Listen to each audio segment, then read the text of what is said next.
Hey guys, this is a new episode of the podcast, which has yet to be named. Maybe Zach can help think of one. So, I have a new guest on, Zachary Resnick, a buddy of mine. He is a professional poker player slash coach, a musician slash churner. And if you guys don't know what that means, you'll find out soon enough. And yeah, thanks for coming on the show, man. Yeah, man, my pleasure. Thanks for having me. So I guess I kind of wanted to start with poker because I actually never got your poker background personally. Like, I don't know how long you've even been playing for and how you got into Yeah, poker and all that. it's funny the timing. So I just finished playing a nice game of Catan with my family, Oh, nice. and that's kind of a good background in terms of how I got into poker. I've loved strategy games since I've been pretty young. First one was Monopoly. I'm very proud. I'm sure I could dig it up sometime, but my mom has a video of, I think I'm 8, my sister is like 5 or 6, and the game, it started with 4 people, my parents are out, and it's just my sister and I, like half of her properties are mortgaged, she's crying, and I'm like, we have to finish the game. She's like, I want to finish. I'm like, no, it's not over until all your properties are mortgaged and you go into bankruptcy. So that very proud moment for myself. And then, with that personality, I naturally gravitate towards trying to take other people's money playing a game like that. So I started playing poker just, I think, kind of very casually with family. And yeah, I think the first introduction was with family, but just very casually, like probably not even Texas Hold'em, but just something with cards and chips. And I went to sleepaway camp, and for people that are in the East Coast Jewish community, many people go to sleepaway camp. It's like a fairly normal thing, and I did that for 5 years. And I think for most of those years, What is a sleepaway yeah, camp? sleepaway camp is where you go to a camp and you sleep there as opposed to just go there during the day. And it's the camp that I went to and the type of camps my friends went to were either like officially like Jewish camps, or the vast majority of the participants were Jewish people from generally like the New York kind of area. And yeah, we played poker at night often, and that's when I started really getting into it. And I think Wait, so you don't yeah. you don't spend the day there? You just spend the night there? No, you spend the day and the night. Like, you're Oh, gone for like 6 weeks at a time from like a relatively young age, which was like pretty normal for me and my friends and community. right. But I guess for most kids, like, leaving your family for 2 months at a time at age 7 or 8 would not be like the normal thing. Huh. I'm deciding whether I want to tangent to this. I'm interested, or bring it up later, but I know I'm gonna forget. Uh, Okay, we can tangent. That's fine. uh, yeah, I'm totally gonna forget. So, how long did that last for? The going 6 weeks I, every year? Was it 6 weeks every year, or a couple yeah, times? yeah. It might have been longer. I think it was like 6 weeks. I think mine was probably like 7 or a little longer than 7, and I did that for 5 years, I believe, maybe 6. Huh. And what was that like? Was it like a good experience? How would you rate it? I enjoyed it. It was like a lot of outdoor activities, and then hanging out with people your age. I definitely had some pretty serious altercations with this one kid. Like, one summer was pretty rough. There was this big bully who I think liked to fuck with me, and I was pretty vengeful at the time. And yeah, he would kind of taunt me in like a classic bully way, just like say shit all the time. And this is a really long time ago, and like just like say disparaging things, and Yeah. maybe do like small physical things. And my I style would be just more like, I just picture you yeah. like in the lab formulating strategies. Yeah, so then my style was more to like try not to get super angry in the moment, but it was probably clear that I was, and then just like, a few times do big stuff, like put all this stuff in the trash, or like spray sunscreen all over his stuff. And I think parents were involved, administrators were involved, bunks were moved. But I remember one summer just having like a pretty big feud with this kid. It sounds like you won. Um, I think he was just universally known to kind of be a dick from Right. all the other counselors. So like I think I took things like almost certainly too far. I don't remember the specifics, but I think I kind of had the support of like anyone that knew the kid because he was just kind of an asshole to everyone, including staff. Right. So, Yeah. what did you learn in those camps? Were they teaching you anything, or you just kind of hung out full time? Yeah, I mean most of the day I think is very structured, where it's like you have these kind of like I guess like class type things that I think at a certain age you have like I think when until you're like 9 or 10, at least at my camp, you would not really have choice over that many things. Like you'd be with kind of like one group of people for the entire day doing various outdoor things, like a lot of sports, and then maybe more like camp like activities like uh, rowing, like rowing a boat or archery or whatever. And then there'd be like kind of whole camp wide or bigger group activities at night. And every summer there's what they call like a color wars, where you would like play a variety of mainly like physical sports. I think at our camp it was called the Olympics. Yeah, it was okay. I can't believe I don't remember this. It was called the Olympics, and like the camp was divided into like 8 different like countries, and you competed in a variety of things that resembled the Olympics, as well as some additional kind of camp like activities. Yeah, that sounds pretty cool. I have an 8-year-old, as I think you know. Well, she's 9 now, actually. So, I don't know. Congratulations. Yeah, so it might be something I'm like interested in looking at. It sounds pretty interesting. Yeah, and I'm sure those camps exist in. Well, I don't know how many camps are in Florida. I'm sure there's a lot of Florida kids that go up to the East Coast for these camps. But yeah, it's definitely something to look into. Right. Okay, so you used to play poker there. There used to be like poker games. Yeah, I think I remember like after the first year bringing my own chip set and like playing at night when and like negotiating with the counselor in my bunk to like play late at night even though it was like against the rules, and like playing for money, like not anything serious, but like probably serious for like the little money we had, Wait, like how, whatever how, money we'd bring for like excursions or whatever, like how, that was often on the table. wait a sec. How old were you when you were negotiating with the camp counselor to play poker? 9 or 10. Right. That doesn't seem like a thing a normal kid does. And It seemed pretty normal for me. right. And it kind of just brings me back to like the interaction where we had at the Binions where you kind of like Yeah. yeah, you kind of just made like a connection with Kenna James and like a few other people there just so like simply and easily. So this has just been like kind of like a skill of yours to kind of just interact with people on like levels like this. I guess, yeah. I think really enjoy talking to people. I gain energy from being around other people, and I'm always like I like conniving for various things. So you combine those two, and I guess you could call it networking, whatever you want it to be. But I just generally enjoy meeting people, forming connections, and then I also enjoy building things. Like at that age, I guess it was like those skills were geared towards negotiating, being able to play poker.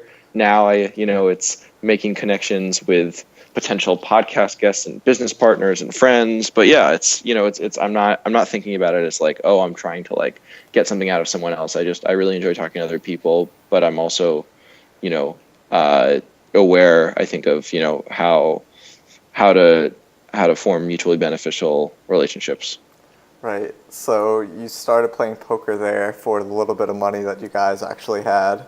Were you like a winner? I vividly remember like I was like one of the big winners or the biggest winner from early on, and I vividly remember like lots of times where we'd like do our like one outing a week or 2 outings a week or something to like the local bowling alley or some shit like that, and like some kids wouldn't have any money to like buy some like special food because they like lost it to me playing poker, and I remember being like really happy being able to like buy more food than them. Fucking grinder from 10 years old. Yeah, man. Always hustling. Right. So that was the intro, and you went to school, I assume. Were you playing in school, or what's that? I mean, college, Yeah, rather. so when I started to get a lot more serious was when I was 13. When you were Um, 13? Okay. yeah, started playing online poker. So when I was 13, let me think, that would have been like 2000. It was like either later 2005 or early 2006 that I got more seriously on online poker, and somehow pretty early on discovered 2+2. Like I think just doing random Google searches. Well done. Yeah, I never posted or anything, but I basically read like some sit and go strategy Hmm. and just started grinding this. Oh, so how did I get the money on there? So, I took whatever money I had to buy. Like I'm sure anyone that played underage can relate to this. Go to CVS, buy that $50 Visa debit card, and then load that up onto Full Tilt. And I think I lost like two of those before I started running it up. Regarding 2+2, for the guys that are listening, or girls, back then 2+2 was like a gold mine for information. I don't know how it was for sit and goes, but all the top MPT players were on 2+2 discussing high level strategy for the time. I mean, high level strategy back then is like a joke compared to now, but that's what it was Yeah, like. I remember telling people, like my friends and the few maybe family or family friends that knew about this, that like, yeah, I had like a system for beating it. And basically what my system was like play incredibly tight Yeah, before the bubble and then just play like completely recklessly aggressively at the bubble and beyond. And like that level of sophistication allowed me to consistently beat up to like the like 36 dollars was on Full Tilt, right? It right. was 30 I something. can imagine that crushing back then. I yeah, and I've always been, well, I don't want to say very disciplined with my bankroll, but I think compared to the average poker player, especially for my age, I've always been pretty disciplined with bankroll stuff. And yeah, I never really took shots. I just like I just like the idea of kind of just going online and pulling up like two or three tables and printing, and I kind of just did that until I got more seriously into music. So I did that for about a little over 2 years, and then tried to cash the money out and realized like, oh shit, it's in my name. I'm not 21. What am I going to do? And I got some like really shoddy legal advice about like just waiting till you're 21 and then having it work, and then Black Friday happened, and then I got some really good legal, and forgot about it, but it had low five figures on the site, which is like very real money for me now, and like crazy ridiculous money for me then. Right. But I think early on I just was like, I don't need the money now. I'm a kid. Like I'll get it when I'm older, and it'll be amazing. Right. And then yeah, Full Tilt happened, and then to get your money, you had to submit these documents to the DOJ, and then I asked like an uncle who I could trust who's a lawyer, because my parents weren't aware of all this, and and I asked him, and he's like, yeah, like there's basically no chance you'll get your money, and there's a small chance you're opening yourself up to prosecution because you did it in your name.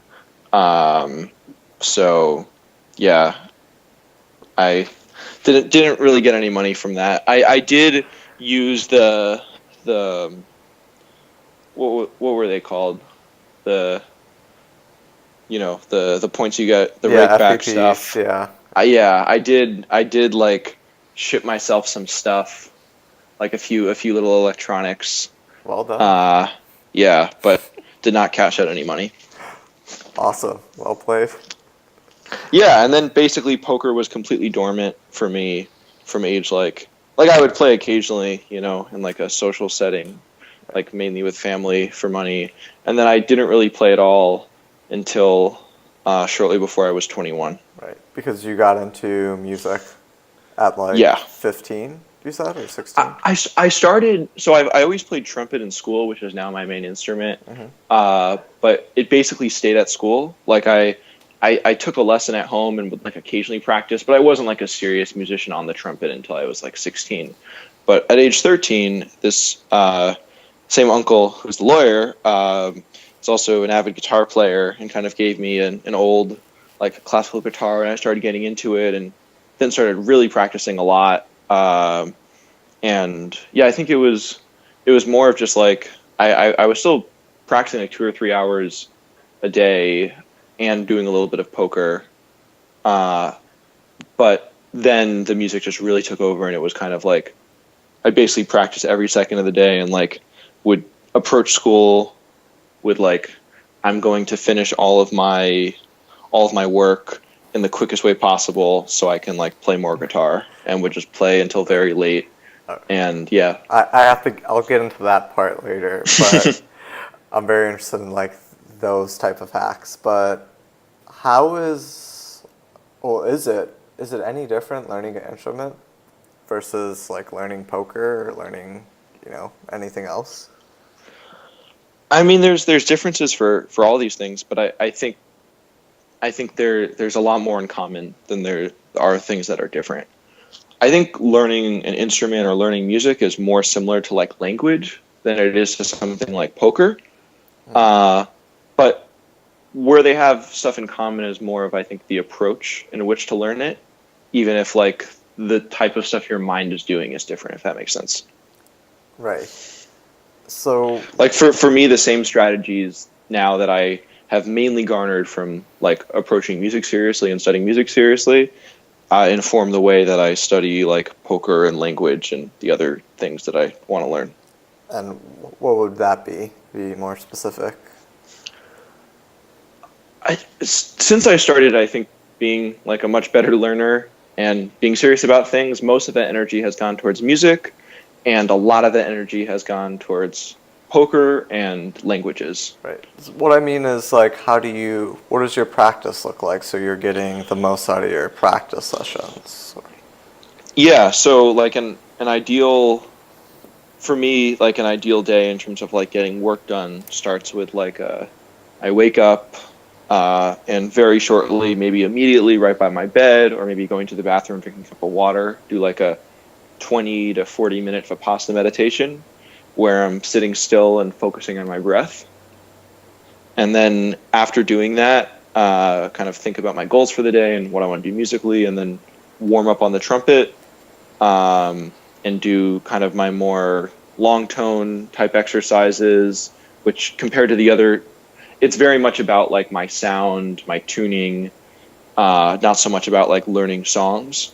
Very like maybe I'll use a metronome or a drone or a tuner, but it's really about like, okay, let's make this sound really pretty, let's play in tune, about really the trumpet, not so much learning other types of music. And then I'll do like that warm up initial session, and that will be anywhere from between 25 and 50 minutes. And I try to do that completely undistracted. It's nice if I can make it work where I don't have to check my phone or talk with someone else or really have anything on my mind besides that beforehand. And then regarding like doing the meditation right beforehand, was that something you found, kind of boosted your performance or made it more enjoyable, or? So I've been meditating seriously almost every day for like, let's think, about 4.5 years now. Okay. And that generally has just improved all aspects of my life. I think made me a better person, made me more relaxed and more focused. All the great stuff you hear about what meditation does. It's been really great for me. And in terms of like the morning sit, that I got more into about like 3 years ago, and found that was even more effective than sitting later in the day. And when it comes to music early on, it's just like I subscribe to like the more important the thing is, the earlier in the day you should do it. So like meditation is kind of like the most important practice. So that comes first.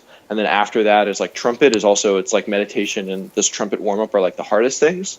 So once I've done a great meditation and some great trumpet practice, it makes everything else seem easy.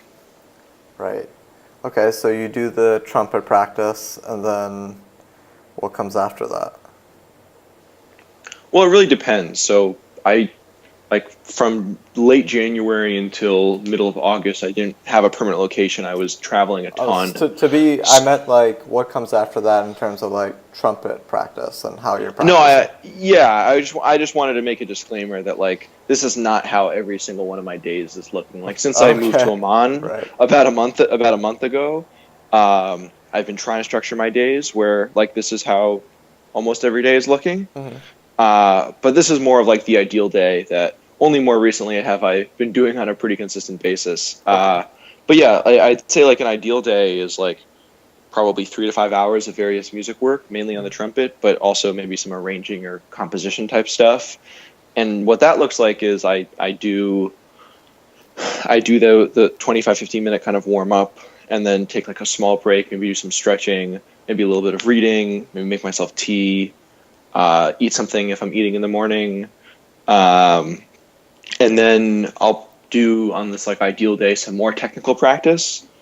So for musicians in the audience, like some more like scale work and like scale patterns from this book called the Clark Book, which is kind of like a staple for any serious trumpet player, and kind of my own variations because the Clark Book is all based on the major scale. So I'll use the patterns from the Clark Book, which is really good for developing good habits on the trumpet, but use different types of scales, like more common in jazz and just scales that I like the harmony of.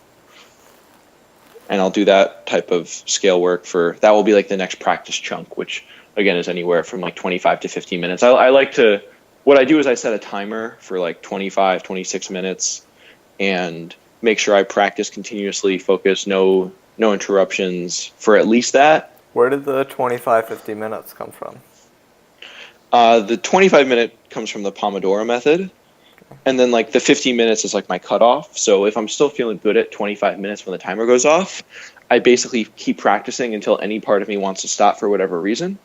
But at 50 minutes, I do a hard cutoff because if I go any longer than that, it'll kind of, without taking a break, it'll kind of drain me a little bit for the rest of the day or physically, because trumpet's pretty physical. So if you're playing for like that long straight without a serious break, it'll, make my like shoulders or kind of upper back a little sore or tired if I wanted to like, do another 2 hours of practice or do a back workout that day. Right. And is this something you like learned from experience, that just going too long on the trumpet kind of just wore you out too much in the day? Yeah, I mean, it's something I learn every day that I have to play that I choose to play for more than like 3 or 4 hours. And I'm still like, my habits are much better when I'm playing at home or like playing in a practice setting. But when I'm playing at a gig, especially like late at night or like at a bar, it's very rare that I'm not going to play with many bad habits and feel not necessarily very sore, but noticeably sore in some respect after. So it's like only recently have I started, I think, to have my practice be really healthy and cathartic and like high value for every minute in it. And it will take years before that really starts to translate into performing. Right. I think the cutoff goes for everything. I mean, I think it varies depending on what you're doing, but like if I'm studying Pio Solver, if I go too long into that, I'm going to lose interest maybe. I'm going to tire myself out, and that's going to have diminishing returns. Yep. And the quality of work I'm doing is going to diminish as well. Yeah, you're a big fan of deep work, right? Yeah. Mm-hmm.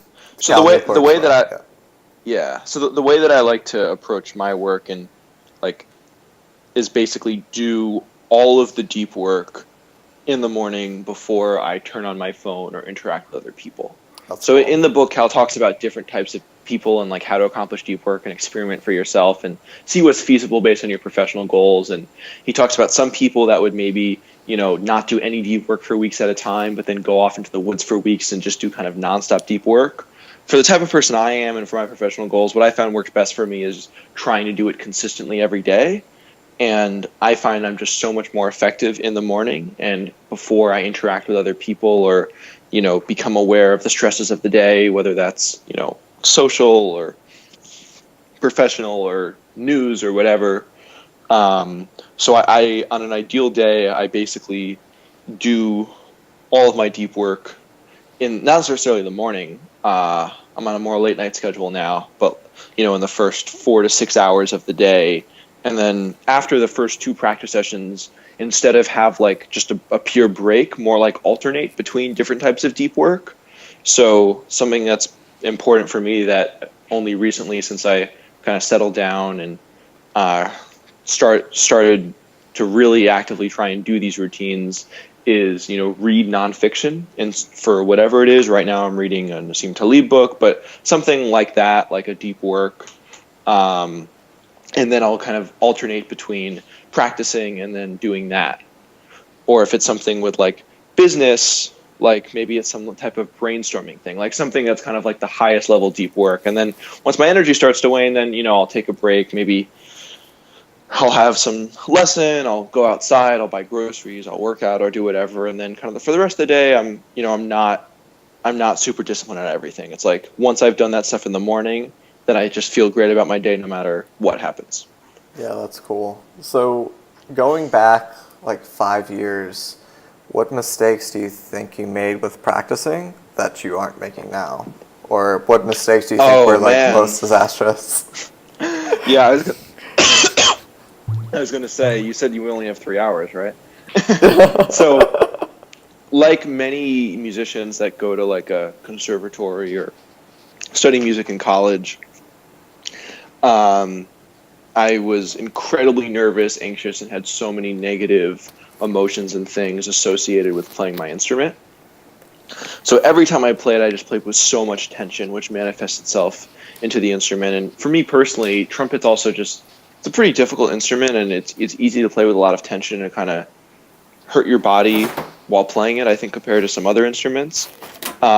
So I had this mental block, which was based on the reality that it hurt my body all the time um, playing, but this mental block was that like I couldn't play for more than like 20 minutes a day, not 20 minutes at a time. Once I played for more than a couple hours a day, I was like a wreck. I was just super neurotic about all things trumpet and music, and it makes sense. It's like uh, I used to have a chronic back injury, which I think really informed the way I live my life now. But that was about a little over 3 years of being in, probably on a scale of 1 to 10, like anywhere from like a 3 to an 8 of just nonstop kind of back pain, as well as like foot pain and leg pain.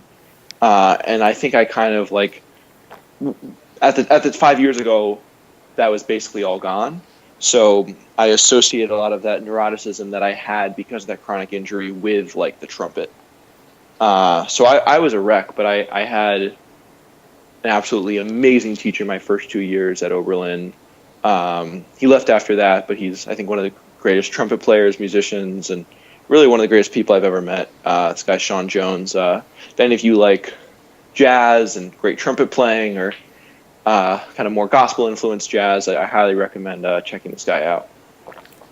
Okay, so what made him a great teacher? How did he help you through that situation you're in? I think like most music teachers, especially for like a trumpet player that is kind of more early on in their development, like, I mean, he's really more of a therapist than he is a trumpet teacher. Like that's the role he served in my life, because so much of my anxiety is like tied up with the trumpet. So you can't really begin to play the trumpet well until you've wrestled with why you're holding all this tension, or why this is so scary, or why in your mind like this is so hard and you can't do this. He had me doing stuff in lessons that I thought I'd never be able to do for years, where he's just like, hey, stop thinking, just do it. So a big tendency of mine just generally in life, but especially used to be more for the trumpet, is overanalyzing. And he has a phrase, I guess it's not his phrase, it's one of his teacher's phrases, but he uses it with a lot of people, which is, analysis by paralysis. Right. Or paralysis by analysis. Yeah. And I was super, super guilty of that. And through meditation and through more, because I think, my like early morning trumpet practice after the meditation is like the closest thing I do to meditation of anything else, maybe working out, but good practice I think is very much like meditation. or maybe more like yoga, because you're kind of combining meditation with aligning that with what you do physically. And it was not like that when I was, a freshman in school. I was just overanalyzing everything, and like my mind was never rested. I was never really living in the moment with my sound, with my trumpet. It was all in my head. So that was like the biggest thing, which is not necessarily a mistake, but more just indicative of where I was at then. This sounds like a really like long problem to fix. How long did it take him to help you out of out of this funk? I mean, like at the end of those 2 years, I was a lot better. But to be honest, like I didn't start to really feel comfortable with myself and my instrument, and have, I think, a healthy relationship with my trumpet until about 2 years ago, maybe a little less than that. And it was, I think Sean was instrumental in this process, but a lot of my peers, other professors, just learning some shit on my own. And so something that I think would be of a lot of interest to anyone listening to this, even if they don't have a musical background, is Kenny Werner's book called Effortless Mastery. And it's written with the target audience of someone who is a jazz musician filled with anxiety in a music program. So it's perfect for me. But I think it applies to, any musician, more broadly speaking, and really anyone trying to do some type of, endeavor that's a combination of like creativity, but it also involves kind of learning a skill. And he talks about his personal experiences and his journey to now, being a world-class musician, composer, educator, and having a very healthy relationship with music versus the similar wreck he was when he was younger. And yeah, this book is kind of like my Bible, like Deep Work, Effortless Mastery, 4-Hour Work Week. These are like the books that I come back to whenever I feel like I'm not really focused or have direction in life. And Effortless Mastery it's really amazing. And I just feel like I have a very healthy relationship with both music and trumpet, which, to be honest, like no matter how good of a musician you are, I think the vast majority of musicians have a pretty unhealthy relationship with their instrument. Actually, no, the vast majority of like serious or professional musicians have a pretty unhealthy or fucked up relationship with music or their instrument, which makes sense, like all the pressure that's put on you or that you put on yourself. And so I think it takes a lot of just, deep thinking, and then not just thinking and reflection, but, action and translating this into practice and kind of doing the meditation and the practice strategies he recommends. And yeah, I picked it up when I was in a bit of a funk a few months ago, because I was really not practicing that much kind of between February and July, near the end of the series. And I was like, damn, like what the hell am I doing? And I reread a few chapters of that and was in a much better place. So I'm happy you got me to talking about this, because now I'm going to start rereading it again. Yeah. It actually really surprised me that there would be all this tension around like the instrument and all that. Like, is it just the instrument specifically? Like, is there, like you said, like the relationship with the instrument? I mean, yeah, I think trumpet lends itself towards having a lot of tension, and to some degree, you always have to play with some tension when playing the trumpet, like in your mouth. Where like if you're playing an instrument like piano, you can really kind of play with zero tension in your body. Right. But almost everyone can play with substantially less tension, no matter what their instrument or their background is. Right. And I want to go back to your teacher, because I'm interested in whenever someone says like a extraordinary teacher. So you said he was like a therapist. What else did he do besides, saying, hey, stop thinking when you were playing? So many things. He just had a way of, he'll listen to, what I'm playing, how I'm sounding, and he'll understand from his own experience, both as a player as well as working with others, what I need to be working on. He's one of these guys who just he'll hear you and he'll just know what to do. And he, it's not just he was born with a gift. He was born with a gift, but he's also worked his ass off, practiced hours and hours and hours every day since he was very young, since he first discovered the trumpet, and has really kept up that work ethic now. And, when you hopefully have the pleasure of listening to him, you'll hear that reflected in his playing. He plays, with effortless mastery. He can do basically, assume almost anything, if not anything he wants on the instrument, sound amazing, and he's playing, with some of the best musicians in the world and very in demand, and yeah.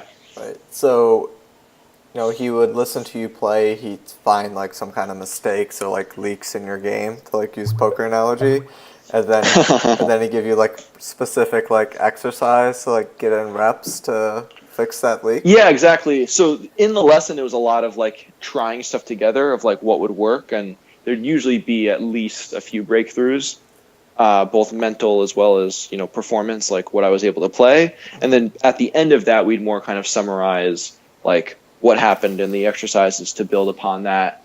I'm also always, from a pretty early age, like been very self-directed, and I've taken that approach to teachers even when they're not as used to that. So I think some of that is also the way that I've just always approached like any lesson that I do, which is like, okay, here are the kind of things that I want to accomplish, and let's just try to work through those things, and then only near the end we'll after kind of going through it, decide like what is going to be my work for the week, which is definitely not the way that many teachers, especially in the jazz tradition, will approach kind of like teaching someone or mentorship.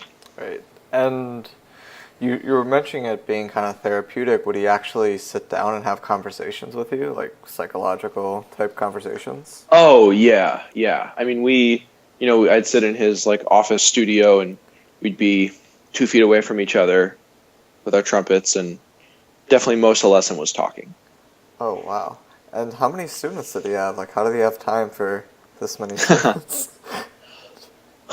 So when he was a professor at Oberlin, I don't think he ever had more than like 7 or 8 students. Oh, that's awesome. Yeah, okay. Yeah, but so he lived in Pittsburgh at the time and was the head of the jazz program at Duquesne University there. Mm-hmm. So I don't know how many actual private students he had there. It might have been 0. It might have been a few. But yeah, he's always been just busy working his ass off. Now he's the head of the brass department at Berklee School of Music in Boston, and I think he has some students like like seniors or graduate students. But yeah, he's always he makes the time. He's just the type of guy who just never stops. Always doing so much stuff. He's a composer and arranger, as well as a great trumpet player, and constantly on tour. On top of just being a really serious educator, caring about his students, really a big role model. Right. There probably isn't. I mean, I'm not part of music at all, but I can't imagine there's too many music teachers out there having like one-on-one talks with their students. But. Yeah, I think you'd be surprised actually. I mean, like at least the model for most conservatories is you have a weekly or close to a weekly like 1-hour lesson with your like primary teacher. And most of those lessons are going to be talking. I guess that's more in the jazz tradition. When you're talking about European classical music, I think it's pretty, not necessarily that much different, but it's certainly less common. Most of the lessons are talking. That's surprising to me. Yeah, because even like, if you're like, let's say we have like 2 minutes of like I'm playing an exercise, and then he'll say, 15 seconds of how to improve, then I'll play it, then he'll say another 15 seconds, then he'll play. Like it. When you do the math, it's a lot of talking, even if there's a lot of playing. But I guess for certain instruments, like let's say you're a singer, like typically a vocal teacher is going to play the piano very well. So maybe there's a lot more of like the singer sings, and the vocal teacher is listening while playing the piano with them, and maybe there's a bit more playing. I think trumpets also, like you can't play it continuously.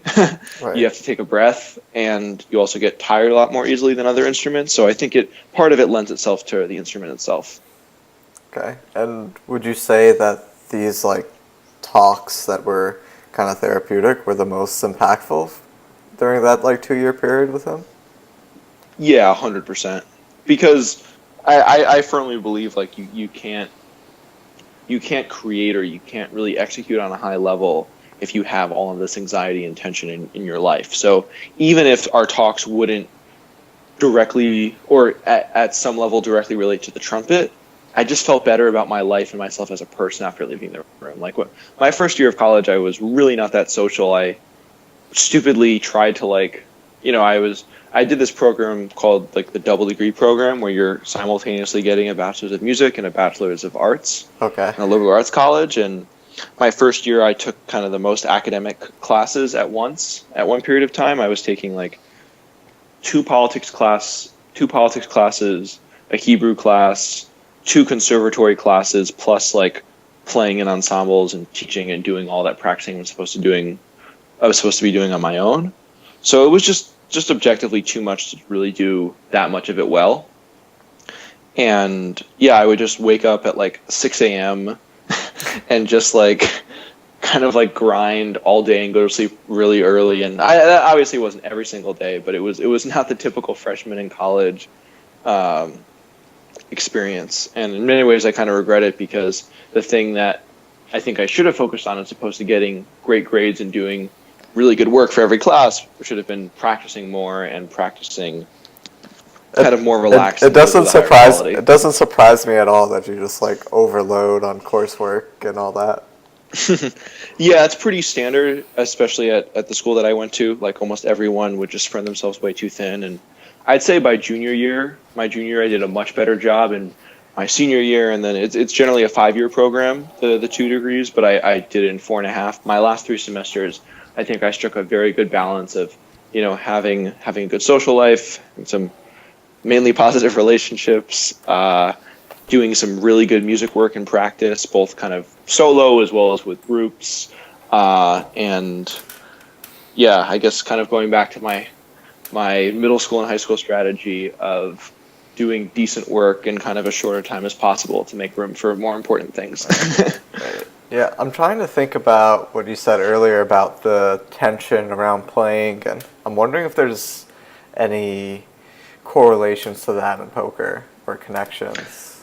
I'm sure there are a ton, and honestly, like I think that really helps me with poker, because it's hard for me to get too tense about stuff with poker when trumpet and music to me is just like infinitely harder, and I've battled through so much tension through that, Right.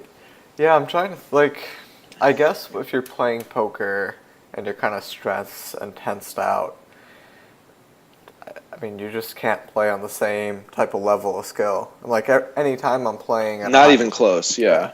I mean, anytime I'm playing at a high level, it's very enjoyable and relaxed and just, like, fun, So, yeah. And, like, anytime I'm, like, when I'm starting to run bad and play bad, I'm just super stressed and, ready to, my body's all tight and tense, so...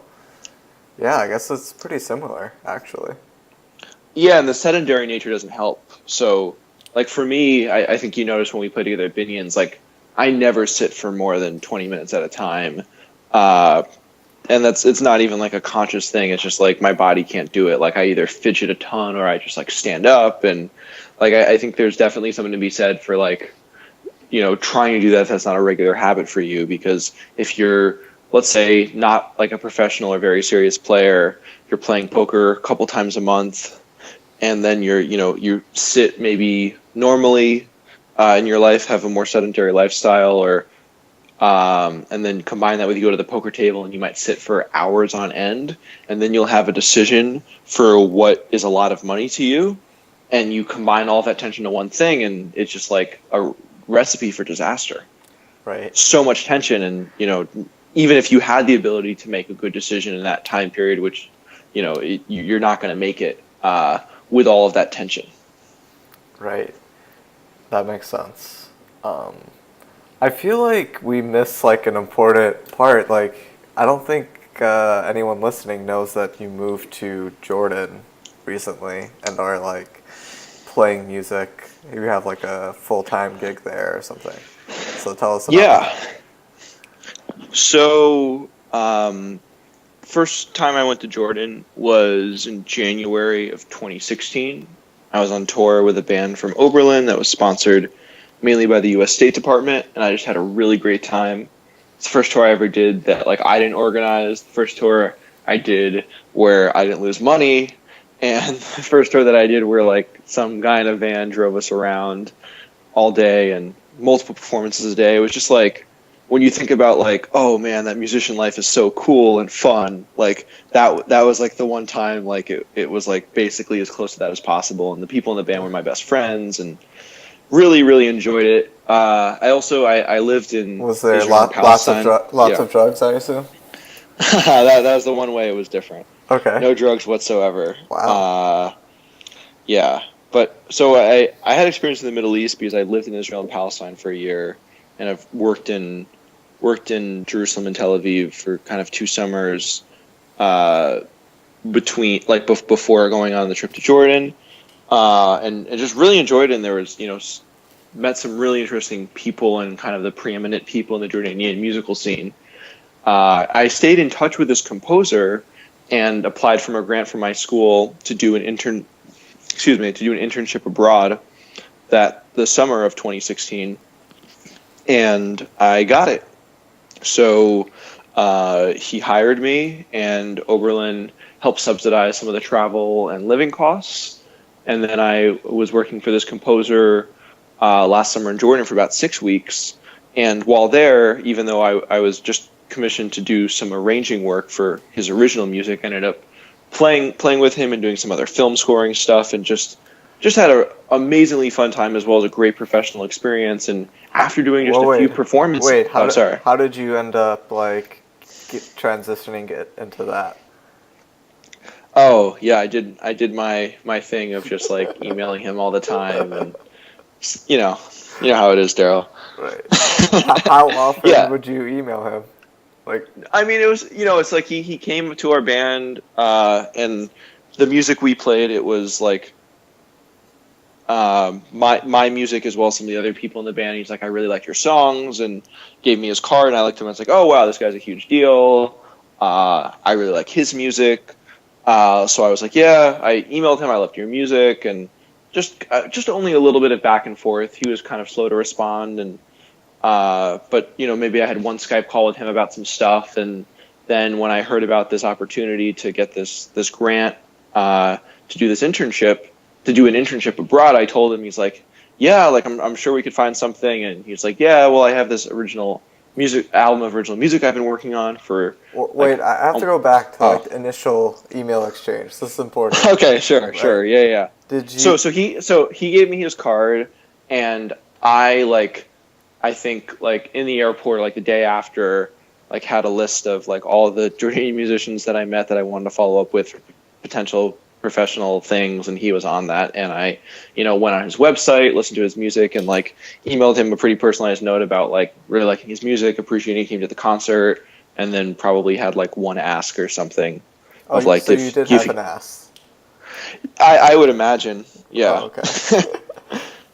And was it like a small ask or a big ask or what? If I recall, I think it was to like listen to some of my music and let me know what you think of like this song or something. Oh, okay. Or this score. Yeah. So like relatively small ask, I assume just like a few minutes at a time. Yeah, exactly. And but also an ask that's where it's less about like what he thinks about that and more of like getting him acquainted with my music, and like if he liked the stuff at the concert and then he likes that, now he's even more likely to have some type of collaboration, Right. And when you were giving like praise to his music or telling him what you liked about it, like were you trying to be like really specific and technical to like show off like your understanding, or how were you? I don't think I was trying to be technical. I think just more like honest but praising. But I genuinely really enjoyed his music, and now he's like a big mentor to me and a friend. So it kind of worked out in that I think we just really clicked personally as well. Right. Yeah, I just think it's an interesting skill, especially if for people who want to break out of poker and do something else, or if you're in poker and you want to kind of meet people who are playing in bigger games or better players than you, like how to actually go about contacting people and making connections and doing it in a way that's like mutually beneficial. So I'm curious, like, what would be like your one or two tips or do's or don'ts for that? Because you seem pretty good at it.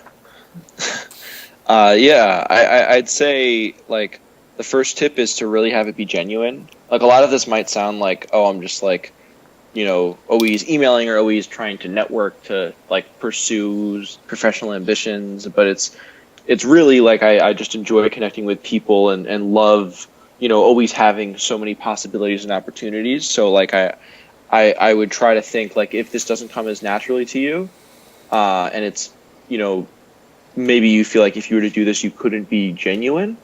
Uh, really think about what you want in life and where you want to maybe branch out into, and you know, be comfortable with these asks and be comfortable, you know, talking and asking for the things that you want to talk about or that you want to accomplish. So it is actually genuine. Because I know just kind of at first that might be hard, and maybe without a little bit of practice or reflection, might not be genuine. Okay, so we're fast forwarding. So you get the internship, and with him after that, Hmm. and you were just supposed to be arranging music for him. Like, how did you like hustle to like actually getting to play? Well, so it wasn't so much like it wasn't that much of a hustle. There's not really like a professional level trumpet player that lives in Jordan besides me, and at the time there wasn't anyone. So when he does his big concerts, he would fly in people from Egypt, and I was working at a studio all day every day, and you know, I asked like, is it okay for me to, you know, do a little bit of practice in the morning just to kind of keep my chops up? Trumpet is something where you kind of have to practice every day, where your muscles kind of degenerate and your sound isn't good. Like now, I'm a lot more comfortable with trumpet. I could take a day or two off here and there, but many trumpet players, even at the highest level, you know, don't like to take days off, and I can How take. heavy is the trumpet? Trumpet's pretty light. It's a Okay. couple pounds maybe. Okay. But yeah, he heard me practicing every morning, so knew that, you know, I was at least of some caliber. Right. And yeah, he had a big concert coming up, like playing at the Giant Theater downtown, and asked me to play.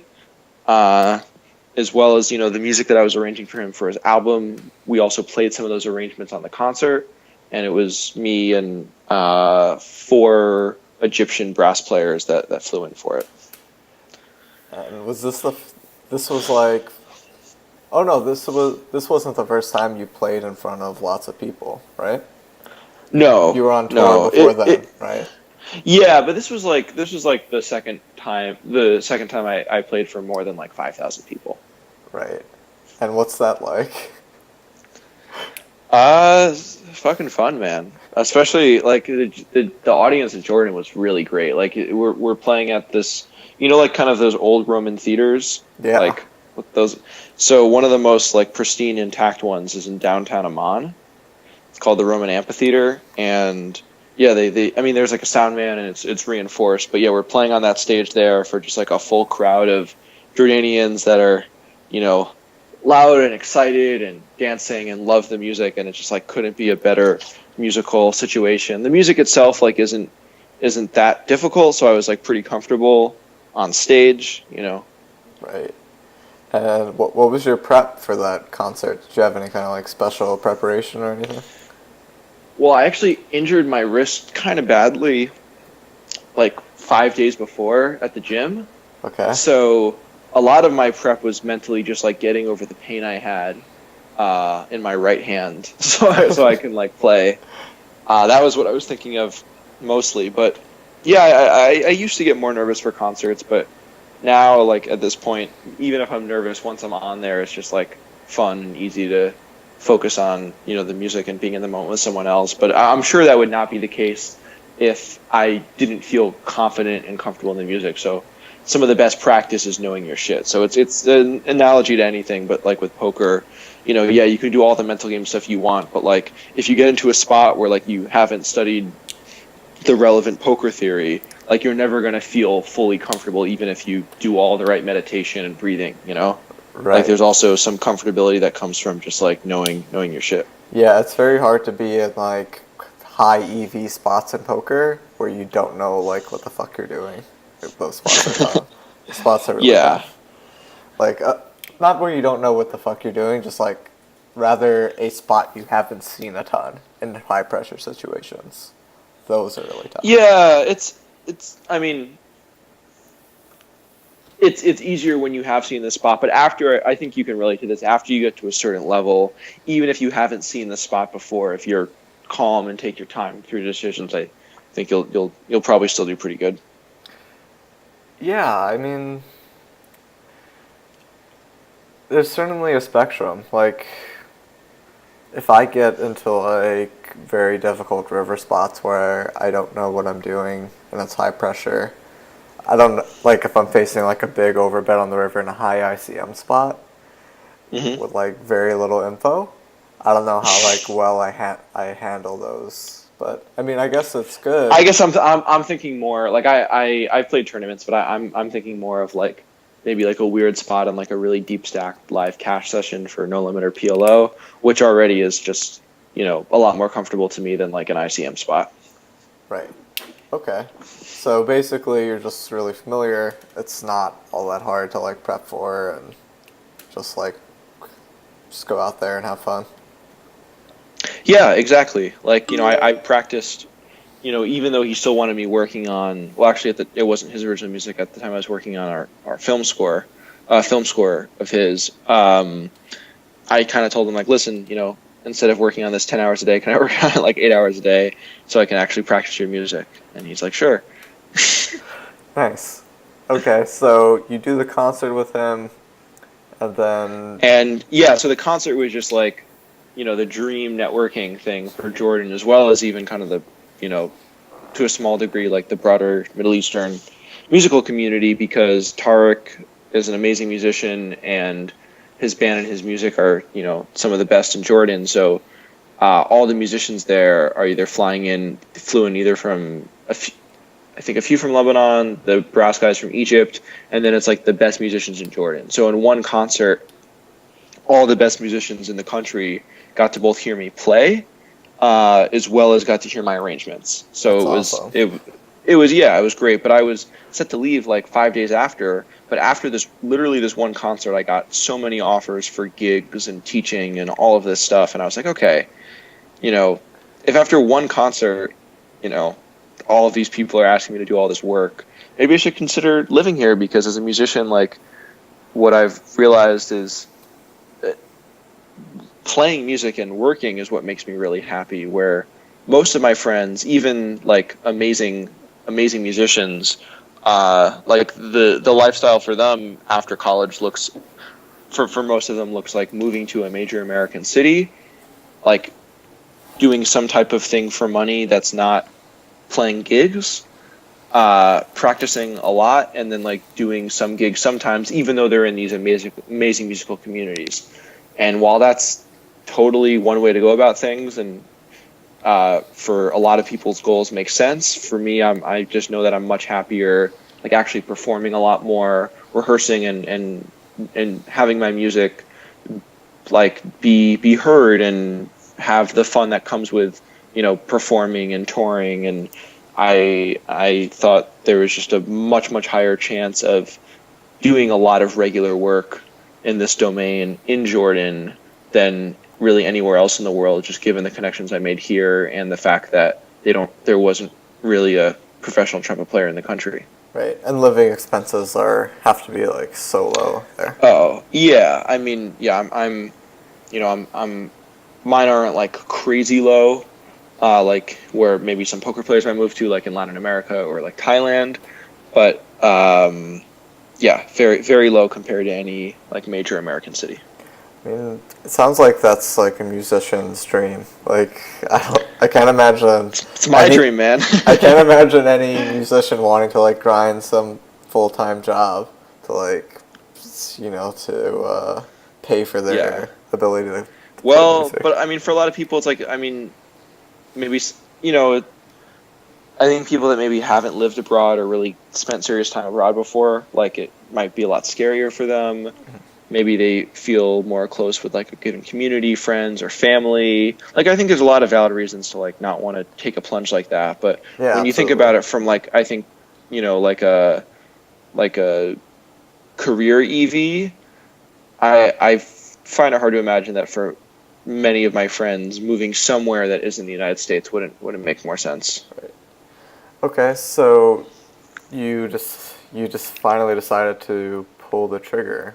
When was that? Pull the trigger and move to Jordan. When was that? That was in July, on a hike with my cousin, who I really love, and is really good, like yourself, of asking good and tough questions, and made me realize I need to pull the trigger. right? So you just went on a hike with him, and you're like, "Hey, this is a good idea. Let's do it." More complicated than that. So as you know, what kind of was taking up actually most of my time, not music, and while poker was a good amount, still a little bit less than this travel startup that I started working on about a Yes, year and a half ago. which we have to get into at some point. But yeah, go ahead. Oh man, yeah, it's gonna be tough. It's gonna be good. Uh, um, so he lives in the Bay Area and is a very successful entrepreneur in the like green energy space. And I was talking with him about kind of my, experiences with this company and what's going on. And,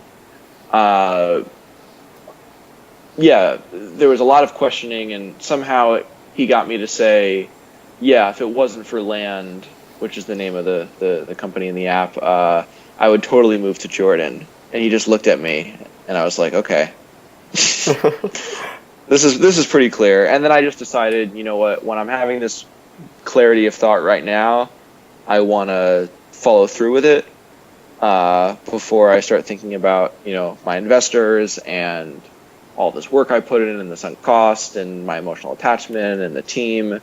And just started, literally once we got cell service again, started texting my Jordanian friends being like, I'm going to come to Jordan. Because also, when I left Jordan, I told them like, hey, who knows, maybe there's a chance I'll move to Jordan after I'm done with school. But once land kind of took off, I didn't seriously consider doing that in the immediate future. Right. So how long until after you...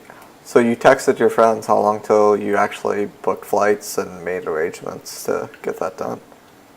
Booked my flights a few weeks later, and so that was like, I did this. This was post-series that I decided this like mid-July. Yeah, so I should explain. Moved out there in mid-August, so okay. I guess it was like a month later. Right. So yeah, I should explain why I'm asking. So I'm very interested in why or how people actually take big action and do big things. Yeah.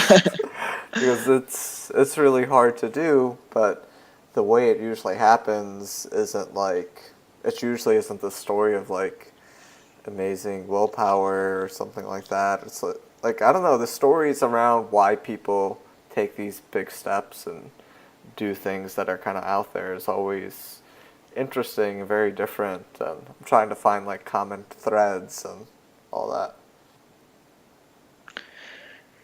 Yeah, I don't know how common this is, but that's what motivated me. I just had I while it's been an amazing experience and I've had really interesting, from late January through mid-August was a very interesting period of my life. I definitely was not that happy or as happy as I was compared to how I am now or how I was my last 4 or 5 semesters of school and time in between that, and knew that I needed to make some change, some big change. And Jordan was always kind of in the back of my mind, just the allure of, moving to a new place, different culture, learning a new language. When I finished my year in Israel and Palestine, I was fairly conversationally fluent in Hebrew, and I told myself like, okay, after I'm done with college, I'm going to move somewhere else abroad and study the music there and do music stuff there and learn that language. So that kind of idea was always in the back of my mind. But as that experience that I had before I started my undergrad, was farther away, that idea kind of held less weight. Right. So in those next few weeks, from the hike before you booked the flights, how did you deal with, I imagine there must have been a lot of talks of doubts and weighing the pros and cons and all Oh of yeah. that. So how did you battle that, or if that's not the right word, get past that to I click the button? I talked again with my cousin, spoke to my parents, talked to some friends, and just a lot of reflection. No specific thing that I did out of the ordinary, I think. Well, I think it is kind of out of the ordinary to actually have conversations with people and they're like, yeah, fuck it, move to Jordan? Drop that business you put X amount of time Well, in. I haven't completely dropped it. Okay. The app is still going to go on the App Store soon, but yeah, like stopped working on it like full time with all of my energy the way that I was before. Right. Yeah, I guess it's kind of rare for people to surround themselves with, people are going to say, fuck it, go for it, rather than, Zach, you're fucking crazy. Like, you know, stick to the app. Yeah, I mean, most people when I kind of talked to them in the way that I talked to my cousin and really explained my motivations seemed to agree that that was a good course of action for me. Right. And those conversations, were they more of like just getting inspiration and like a confidence boost, or were they giving you new info, or a bit of both? Uh, Kind of bit of everything. I don't know. Right. Yeah. Yeah, that makes sense. No, I think I don't think it could be really understated, like the value of like having a tough decision and then being able to call and talk it out with someone you trust and who's gonna like be positive rather than kind of negative and give you all the bad shit that can go with it. Yeah, I feel very lucky to have some really amazing family, friends. Yeah. Okay, cool. So you moved to Jordan in August hmm and hmm you've been kind of playing. What have you been doing since you've been there? Been taking an intensive Arabic course, which is like 3 hours a day, 5 days a week, as well as working with a private teacher and just kind of studying my ass off, trying to get that together. And then just like practicing a lot, setting up connections, and still kind of running my other kind of businesses that are more based online or kind of like can do anywhere, like the app, the poker coaching and content, like that I do with Just Hands Poker, and then the miles and points stuff. Right. So it's kind of a balance between all those things where I'd say like it's, you know, a little more than a third Arabic, about a third music, and then like a little less than a third of all of that other Right. stuff Uh, in terms of the work I'm doing. right. Yeah. Is the music part just you practicing, or do you have gigs or teaching up here? Yeah, so I in like the first day I got there, I called Tarek, the composer. I was like, I'm here, and the way he works is not the most organized, to say the least. Okay. And he had a film uh, that he was commissioned to do the film score for, and I guess the deadline was like the next day, and he was doing studio sessions with to put live musicians on it over the last few days, and I called him like, hey, I'm in Jordan, like we'll hang out soon. He's like, Zach, what are you doing right now? I'm like, I'm driving with like 4 suitcases and my trumpets like to my new apartment. And he's like, are you free tonight? I'm like, of course I am. What's going on? And I ended up, my friend that picked me up at the airport, we dropped my stuff out of my apartment. I didn't even really look around. I just kind of dropped it in like right in like the hallway when you first walk in. Filled up my water, got my trumpet, and then played in the studio for 5 hours on this Kuwaiti film that should be coming out, in I think like 4 or 6 months. That's So just kind of jumped right in there. that's awesome. So what is like, social life out in Jordan like? What do you end up doing? How's it different than the States and all that? So most of my social life has been with either like foreigners in my neighbor. I live in a pretty like expat foreigner heavy neighborhood, and like with those type of people, and then also like my social life with like the Jordanian musicians. So both are kind of different, and the Jordanian musician social life is I'll have a gig and talk with all the musicians that I'm playing with or that are also there, or go to someone's show, and it's these are at like bars often with alcohol. So that's kind of like the late night club music scene, which is small but not insignificant there. And then with the expats, like the vast majority of people from like North America or Europe that are there are working for NGOs or the UN or kind of quasi-governmental, private, like a little bit of both organizations to do development work because there's millions of refugees mainly Syrian, but also Palestinian, in Jordan right now. So there's a very big demand for these types of people and the services. Well, arguably, yeah, that's a whole other conversation about the efficacy of development work. But yes, there's a lot of development work going on in this country. So that's why basically every person from these countries is there. Okay. Um, I'm going to not tangent into development work and Yes, let's efficacies. not do that. Yeah. Yes, that'll be a good decision. Short answer. Be to anyone listening. Be very skeptical Okay. of NGOs and development work. All right. We're gonna segue to travel app.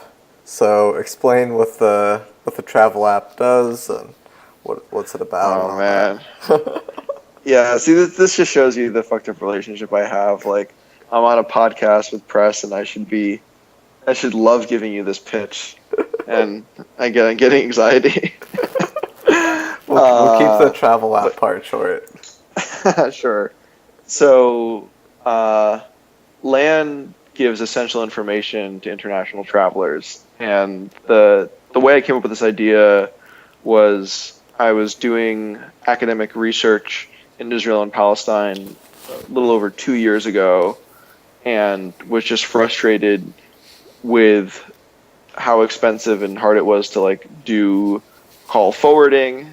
So I looked into trying to make that free or much lower cost, and wasn't possible.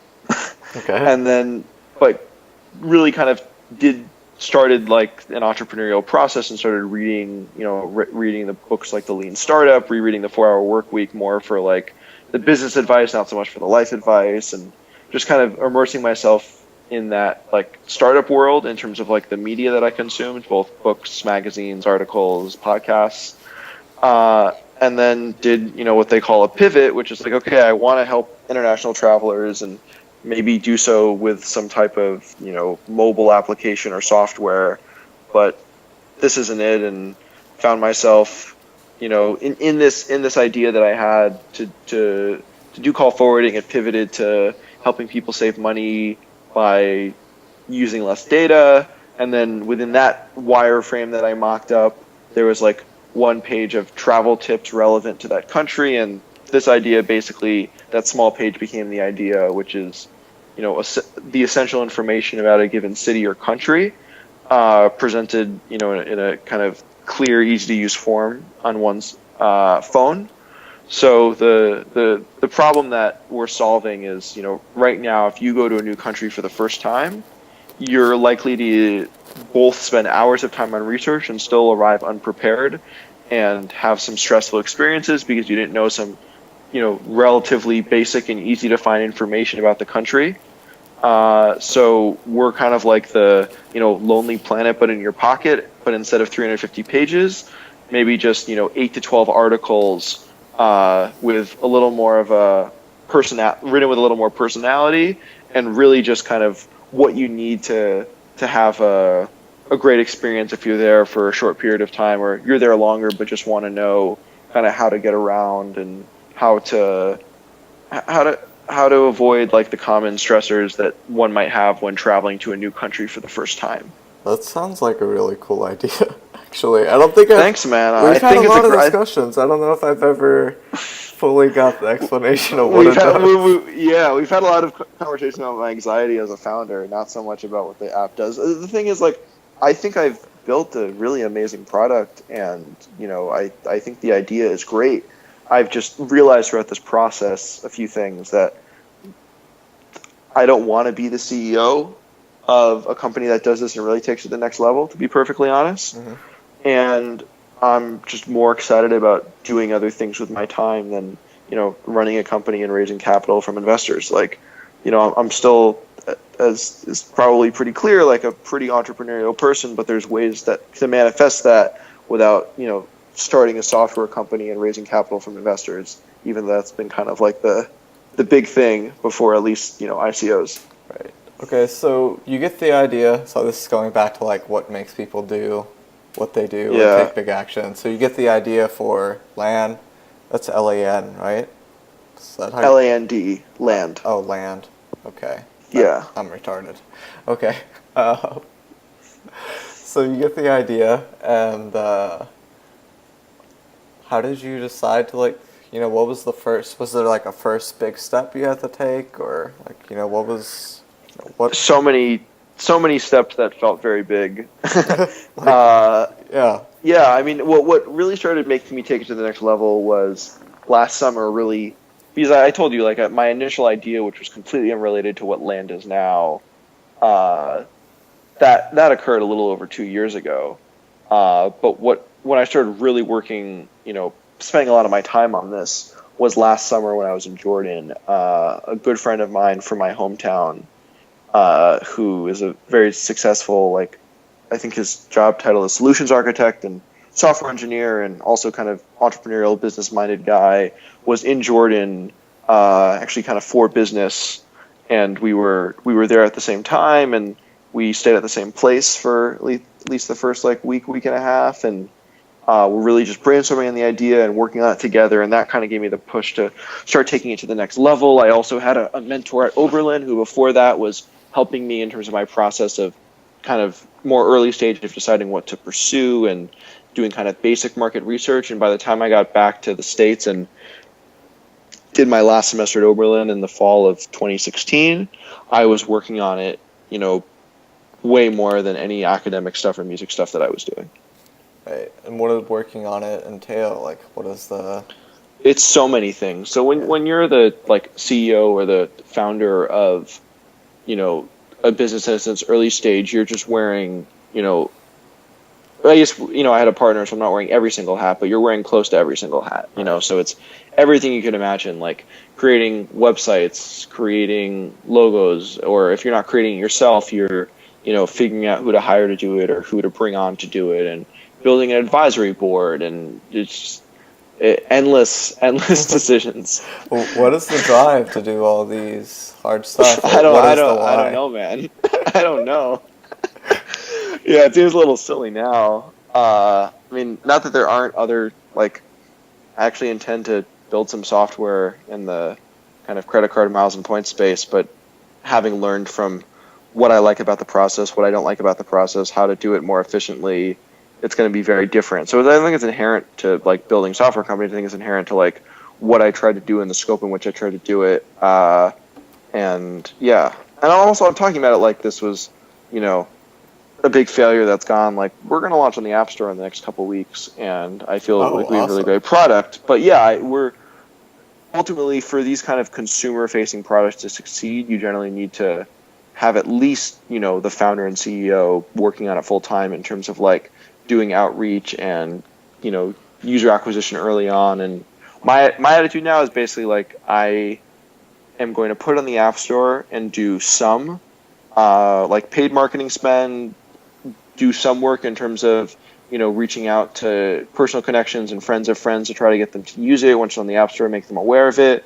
And unless there's a lot of kind of natural traction, which, is very unlikely just statistically, then I'm going to kind of move on. But if there is, then, we'll see what happens. And I really do believe in the idea and think that, something like this would provide a lot of value to people going to a new country for the first time, or going to, a country that they're not intimately familiar with. So what I really hope is that I'm able to hand it off to someone else or sell, our content and our UI and UX to some company or some person that can, really take it to the next level, because I'm clearly not that person. Right. And yeah, I'm going to ask one more question about land. That's it. And we're pivoting. Yeah, it's kind of therapeutic, man. You could ask more. All right, cool. So, did you have to rely a lot on friends and family members through this whole process of building like land? Oh, yeah, so much. I mean, I feel the only reason I got kind of as far as I did in many reasons is, having just a great network of support, both in, with my friends and my family. Right. I'd say, about half of the capital, again, not relatively speaking, in the startup world, not that much money, but not an insignificant amount of money was invested in land, and about half of that was from friends and family and people that I knew personally before I kind of started this business. Right.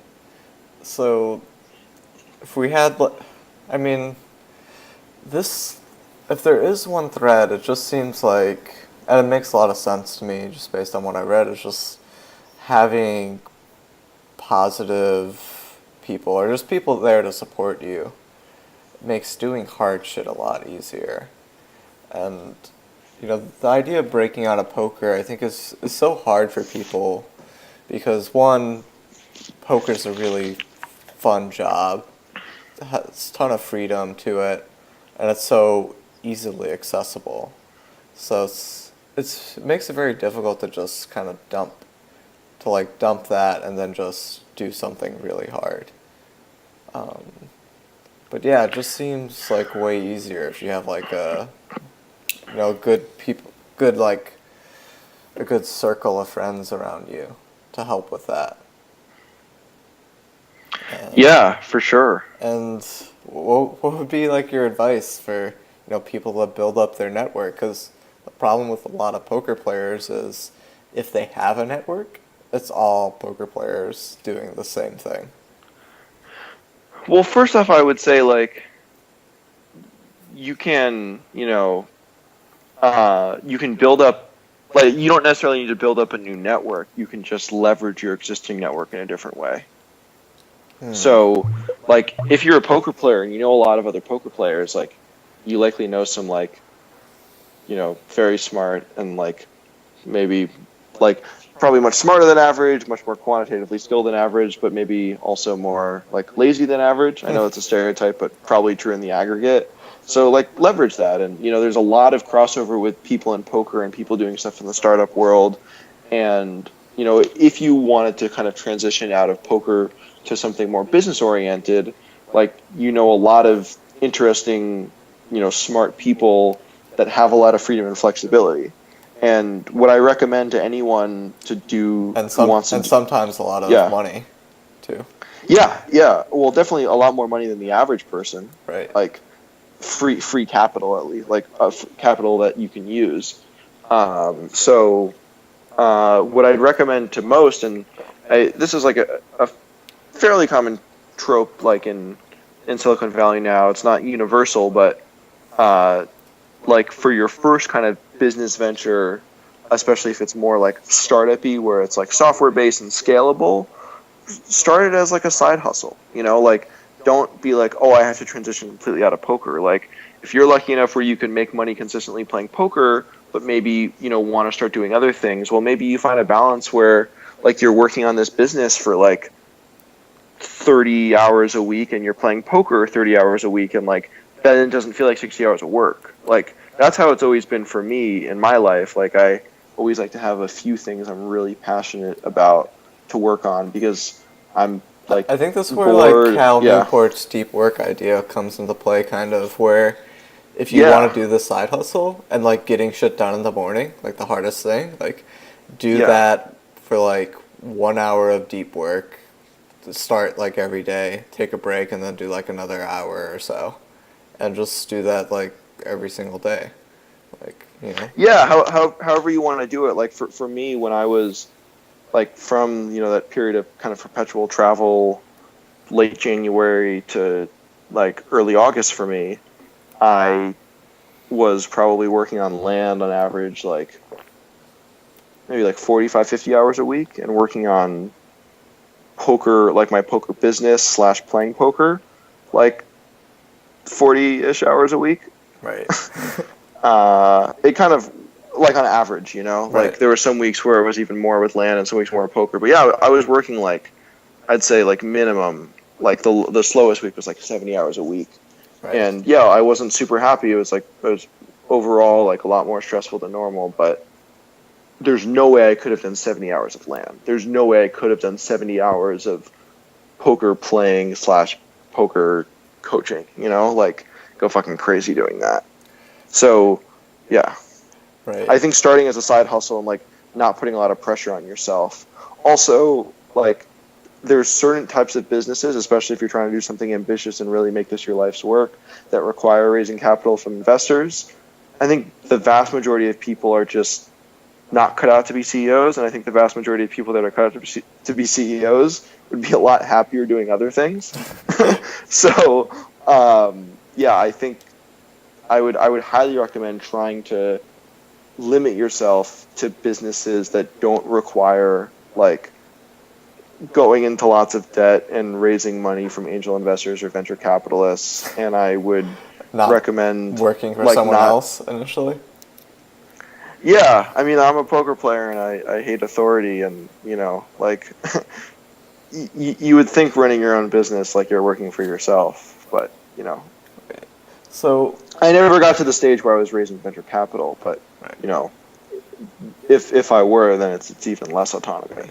So I have a feeling you're not going to be able to answer this question, but I'm curious what challenge? what the fuck did you do where you're in spots where it's like you had no idea what to do first or what to do, or like just completely confused? Like, how did you play? Dude, that happens all the time. Yeah. Like, I mean, still happens, because I'm still working on land, like probably an average like 15-ish hours a week, I would say, maybe like 10 to 15 hours a week, and definitely less now. I have a pretty clear plan of, and like metrics of if I don't reach a certain amount of users by a certain amount of time, I'm just, I'm moving on completely. But yeah, I mean, I someone who gave me advice really early on was to build like a formal advisory board, and that was really helpful to have, seasoned pros and veterans from different industries and with different strengths and expertise kind of on my team. Oh yeah, where, that's awesome. So yeah, I learned so much about just everything and, getting things done and business and I don't even know where to begin from this board. And, despite the direction land has taken me, like one of these people is, I might be doing some really serious work for, maybe joining their company in some kind of part-time capacity at like in the next month or two. Actually, the guy who recommended founding the advisory board, that's all kind of up in the air, but the fact that there's a good chance of that happening just from him being my advisor. Another advisor might be doing some like poker tournament event in New York City. Like there's all these opportunities and future things that come from this, not to mention just all the stuff I learned from having these amazing people, having their ear and listening to the problems I'm having and, giving me advice from their own personal experiences. Right. So it sounds like anytime you got in a tough spot, if you wanted to, you could just call up someone and get some pretty solid advice. Yeah, not exactly, but that's my attitude for everything. It's like, like it's not exactly Tim Ferriss, but it's like, when I can delegate it, and when I can't delegate, like more of like a tough kind of broader, like higher level decision, like ask as many people as I can. Right. I think, I don't want to stereotype, but I've been in the game for a while. I think the problem, myself included, is, the social aspect is so powerful. And conversations like this that I've had in the past, and this one, like, kind of emphasize that. But poker players are, in my opinion, generally socially awkward, socially challenged, and perhaps even socially inept. Like, it's like, where do you start from there? Like, what books do you recommend, or like how do people get in reps and all that? In a safe way? I'm honestly one of the worst people to ask because I'm just very lucky where this comes naturally to me. Right. So I think like I don't even want to. I'm sure there's many people that publicly pride themselves, not so much for the poker world, but publicly pride themselves on, being very, awkward and then overcoming that through X. And, I would look to some of them. Probably some of them are charlatans. I don't know. Yeah. That's not really a good answer, but yeah. I mean, for me personally, I was born with like zero skills for that. Come on, man. No, for real. Like in school, I mean, I didn't go to school long, but I was probably the only person in school who was friendless. Like zero friends. So I was just that. Zero friends. Yeah, I was like just Dude, that shy sorry, and man. awkward, and spent most of my life being like that. And I actually think the thing that helped me a ton was poker coaching, which I didn't expect, and just doing lots of teaching, and then learning how to teach. Learning how to teach if you're not taking the school route is actually kind of just the learning how to have good or productive conversations, which I didn't realize at the time. That like, teachers like, you have like idea of what a teacher is, and that was not my idea 5 years ago, but like, that's really what it was. So basically, I just spent the last 5 years, putting in thousands of hours of conversations and studying how to have better conversations, and that makes the game a lot easier, for sure. Yeah, it seems like a great way to get in reps. Yeah, but I don't know how practical that is for people, but it's just like you gotta get in the reps, and if you're good enough at poker, you can do some poker coaching for people, even for a low price, or perhaps even just getting poker coaching to get some of that conversation going. Maybe from Zachary Resnick. Let's transition over to your Just Hands poker thing. Like, explain to people what the fuck that is. Oh man, I'm gonna pitch a million things tonight. I'm so excited. Yeah. So yeah, just Hands Poker initially started with me and my best friend and fellow professional poker player Jack Lasky, who I went to school with, just studying our asses off together and talking poker all the time. When we not first started getting into poker, but first kind of started doing all the serious study together, we were like 2 rooms away from each other in the same dorm, and basically like every night, like 4 to 6 nights a week, we would be like going to each other's rooms for hours, like studying like Poker's 1%, Matt Jonda's book, and like doing all of this kind of like active poker study together, and having conversations about hands we've played, in the local casino, and Detroit, in Canada, in Windsor, right by Detroit, before we were 21.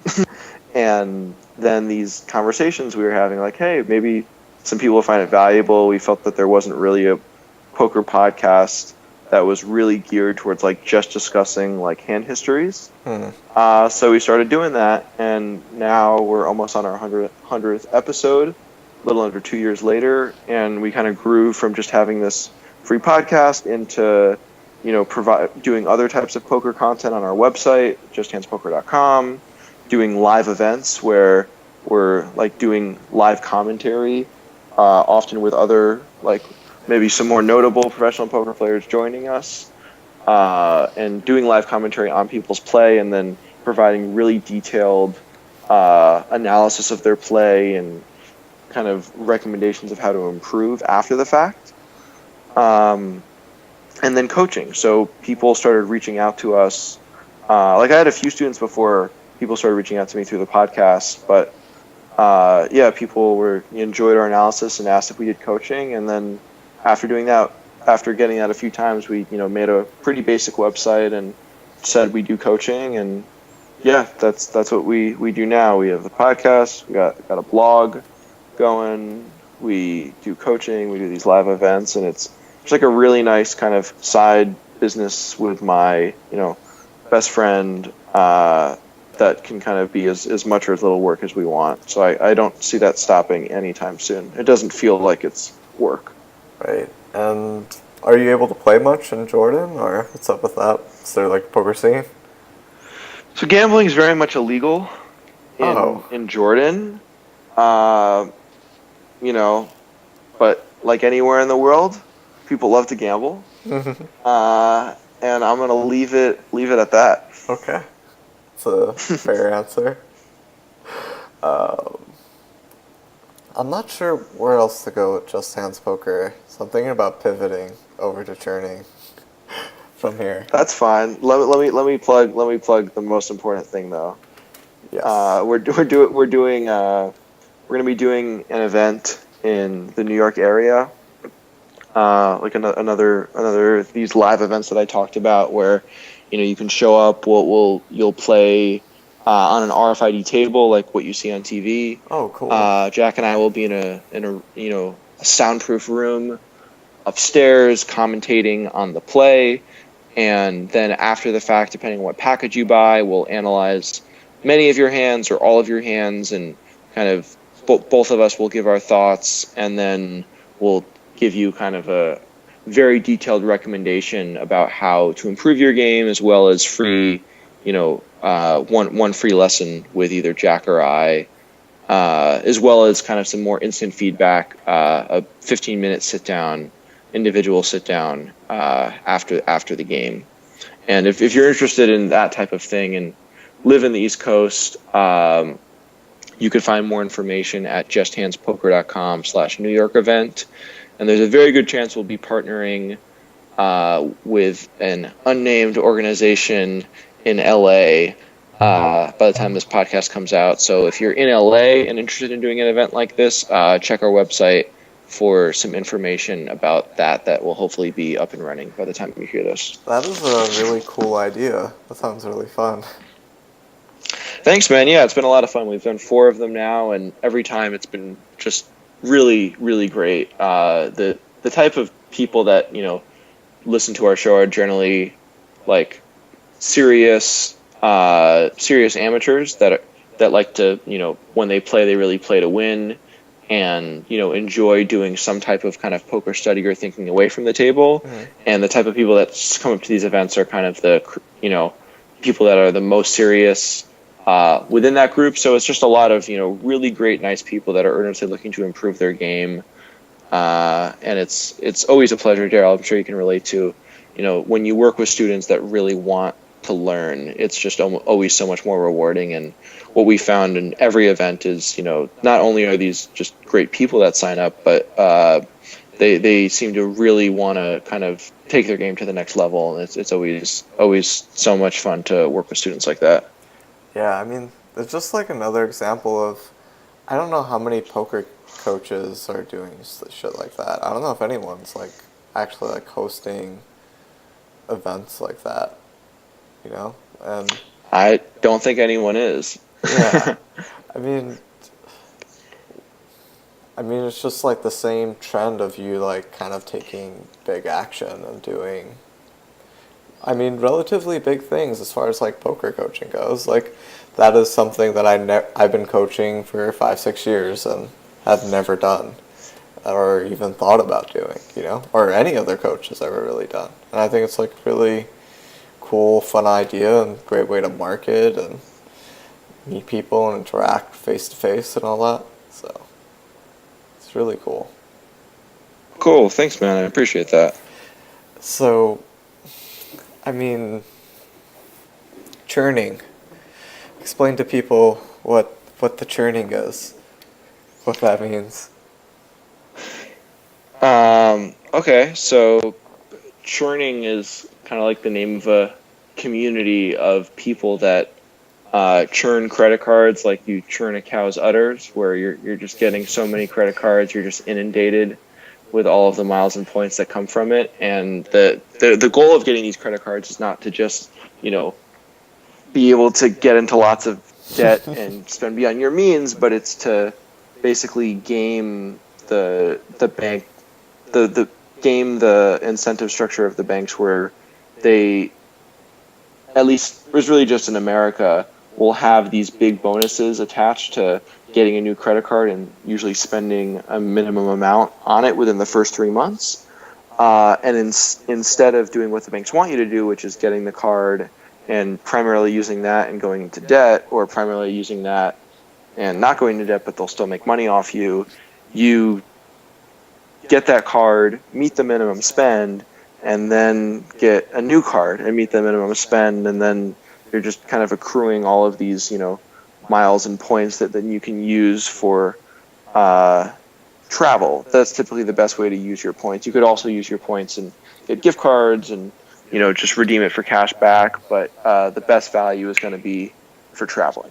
Right. And how much can you stand to make on like one card, for someone starting out? Well, it really depends on your credit score. So for someone starting out, like, does that mean no credit history? Does that mean bad credit score? Right. Yeah, let's say they just have average credit, right? Yeah, so average credit, at least in the U.S., it means your score isn't that great. You won't be able to get approved for the more lucrative cards.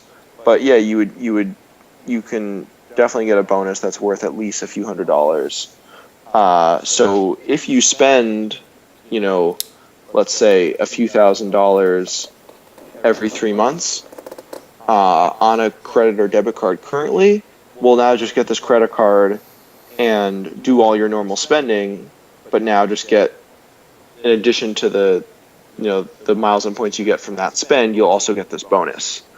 And then that could kind of be, once you become more comfortable applying for cards and kind of doing this more often, then you can maybe, depending on your natural spend or your comfort with doing what they call manufactured spending, which is kind of an inventing spend, even when you're not ordinarily going to spend that amount of money, which we can get into if you want, then maybe you get 3 or 4 credit cards at a time. And then put, on average, $15,000 across those cards in 3 months. Yeah, to clarify, manufacturer spending is something that hardcore churners have to do because they're trying to meet minimum spend on like multiple cards at a time, which means, spending tens of thousands of dollars, which they aren't going to do. So they have to find ways to manufacture spending. And what are some of the ways that people do that? Like, how does that work? So the easiest way is typically like going to like a CVS type store and buying Visa gift cards with your credit card, which the max increment you could buy is $500, and for each one of the card, no matter the increment, I think it's a $4.95 or $5.95 fee. And so if you're buying a $500 gift card, you can do it for basically like 1% of that money you're spending. Like, it'll cost you $5 for every $500 you have to manufactured spend, and then you'll take that Visa gift card and then you'll buy money orders with it. So buying the gift card with a credit card, if you're doing it in increments of 500, 1,000, is pretty easy. Like, you're not gonna. It's gotten harder over the years, but you should pretty easily be able to find a CVS or a store like that where you can do that. The harder part is finding a store where you can buy money orders with these Visa gift cards. The reason you're using Visa gift cards is because they can often code as debit cards with codes. So if you find a post office or a Walmart or like a Kroger in the Midwest or some store that will accept money orders, accept you using a Visa gift card to buy a money order, then that's the easiest way. And then you use that money, and then you deposit that money order in your bank account to pay off the credit card bill. So it costs you a little bit of time and $5 or $6 to do $500. Right. So if your bonus is worth maybe $700 or $1,000, obviously massively plus EV to deal with this. And if you're comfortable kind of moving this money around, and if you're a poker player, it's like you're going to be much better suited for this than the average person. Right. And to be clear, it's not really a big deal. You don't have to do this if you're starting out. Like, if you're starting out, yeah. Also, like if you naturally spend a few $1,000s a month on a credit card, then you don't really need to manufacture spend. Right. Like, you pretty comfortably get 3 credit cards a quarter and be able to meet those spends most of the time for most offers. And yeah, there's other ways you can manufacture spend that aren't as like, that type of manufacturing spend. If you get really into it, you can do 40, 50, 60K of that every month, or every month if you like getting super hardcore. But you could do some things like occasionally if you really needed me to spend and didn't mind paying a little more, like you could Venmo someone. There's a 3% credit card fee, but if you're kind of in a pinch, you can just like Venmo a family member like $1,000, and then they'll just give you that money in cash or another way. There's a lot of ways to do it. Like if you have friends that maybe you have a big purchase coming up, and they're just going to use a debit card or cash, you can be like, hey, can I use my credit card? You just give me the money. Or you can use a service like Plastic to pay your rent with a credit card, even if your landlord doesn't accept it. You're paying a small fee, but again, it's like, yeah, you're paying 2% as opposed to 1%, but maybe you're saving some time, and you wouldn't be able to meet it without doing that. Right. And would you still recommend for people with good credit the Chase Sapphire Reserve? So still like the GTO? It's honestly, it's really part of a whole miles and points strategy. So it's Right. like, in a vacuum, if you had to get one card and had a good credit score, you shouldn't get the reserve. You should get the Chase Sapphire Preferred, because the reserve bonus is now down to 50K, like the preferred. But yeah, if you wanted to get like one credit card, it should be the Chase Sapphire Preferred, I would say. But ultimately, like, I think, like anything, ideally you want to have a strategy for like making investments and investing money. You also want to have a miles and points strategy, whether you're just a consumer or like a small business. And when I was referencing before, Daryl, like the type of, the miles and points work I do, like people kind of pay me by the hour if they're a consumer, or like kind of on retainer if they're a small business, to basically help them formulate a miles and points strategy and act on it, which is both sides of the coin. So far I just talked about accruing miles and points, but then kind of the more complicated side is actually how to intelligently spend the miles and points once you've got them. Right. What are mistakes people make with spending the miles and points?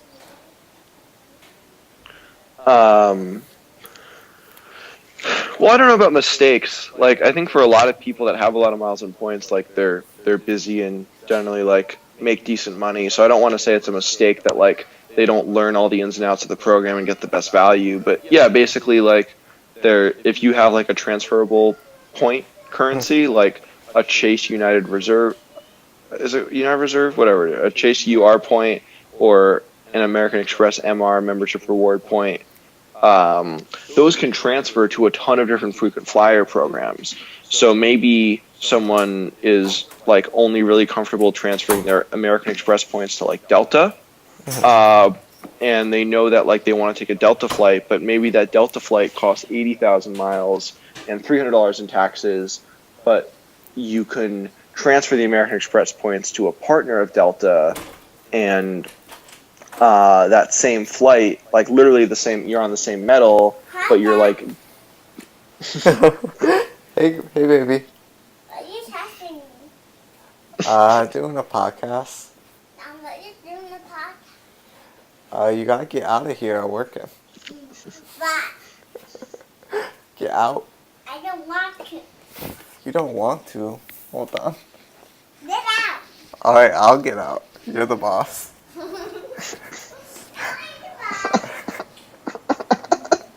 This is parenting. Parenting 101. Yeah, man, wow. Yeah, basically it's just really fucking hard and you should just hire you to do it. Basically. I think like if you're like a poker player with some time on your hands and you like the idea of like gaming the banks and learning about the ins and outs of this, and you like travel, I think it's an awesome kind of hobby and side thing to look into. I think if you have a little bit more money and you already have kind of points naturally from your normal everyday spend, or maybe you own a business or two, or like own some properties and have to put spend on credit cards already, or maybe you're putting on a debit card, big no-no. And yeah, I think it's generally going to be a better investment to hire me or someone like me to help you with a miles and points strategy, as opposed to you investing all of the time to learn it, to learn it yourself. Have you gotten any clients yet? Oh yeah, I have. Yeah, I have like a lot of like personal clients where it's more of like, a few times they want to use their points to book a vacation, and I'll look into what the best way to use their points is, and make a recommendation, and then sometimes, depending on what it is, actually execute the booking itself. And then with small businesses, I have, I think, 6 clients now, and I'm going to finish like the negotiations for a bigger client, where I'll be like doing something called brokering their miles, as well as coming up with their strategy, which I'm really excited about. Is this the guy we talked about in Vegas? Probably. This has kind of been in the pipeline for a while. Okay. Yes, I think it is. Okay. And how Yeah. much do you charge for the average poker player who, wants to get involved in this thing? Well, I would say if you're just looking to like learn a little bit more about it, I would start with onemileatatime.com, and they have a great start here page, and I would just read all of that. That reading every single thing in the start here, like beginners thing, probably will only take like, I'd guess between like 30 to 60 minutes. Mm-hmm. It's been a while since I've read it, but I'd start there. But if you're someone that, let's say, has many points and doesn't know how to use them, or like has a specific thing in mind, or maybe you're a small business owner that you spend maybe hundreds of thousands of dollars a year, but you don't have a miles and point strategy, then I'd say it might be worth it to reach out to me, and we can come up with a miles and point strategy for you. I could recommend what credit cards to apply for to start, to make sure you accrue the right points, and then later on help you use those points to for you or your family to go on some nice vacations. Right. So you don't charge a set price at the moment? Oh no, I do. Sorry, Okay. I charge. I charge $100 an hour for this. Same what I charge for my poker coaching. And then, but for business owners, it's a little bit different because typically there's going to be a little more complex, and there'll be more like emailing back and forth as opposed to just like we're on Skype for X amount of time. And then with travel bookings, it's even if it doesn't take an hour, like that's kind of the price. Like if I help you book one flight with miles and come up with that strategy, it's going to be $100, and it's very rare that it exceeds $100, because I've been doing this for a while, both personally and for clients, and just helping friends and family that no itinerary is so complex that it will take me that long. But if you want to test me and see if I'd be happy to take that challenge if you want to fly business class in 6 different segments around the world for your next vacation. That sounds like a lot of fun. So, in basic, I guess what's cool is you can always see the value you're creating. So, in every interaction you've had, you can just if someone's paying you $100 to help them book their travel, they can easily see you saving them more than $100. Oh yeah, I feel very lucky. Like the poker coaching and miles and points consulting that I do, which at least for the last 2 months, because I haven't had that much access to live poker, have been my primary sources of income for these last 2 months. I feel very good about what I charge. Compared to the value I'm creating, I feel like I'm severely undercharging. But I'm okay with that because. This is more than enough money for me to live a very comfortable lifestyle in Amman. So, cool. Where can people contact you if they are interested? You could contact me about any of this stuff at zach@justhandspoker.com. Whether it's poker stuff or the miles and points stuff, or if you just had a question about anything, feel free to reach out to me at that address. All right, cool. Well, thanks for coming on the podcast. It's been really fun. Yeah, thanks for having me, Daryl. All right, man. This was fun. Peace. Yeah, it's a lot of fun. See ya. Okay.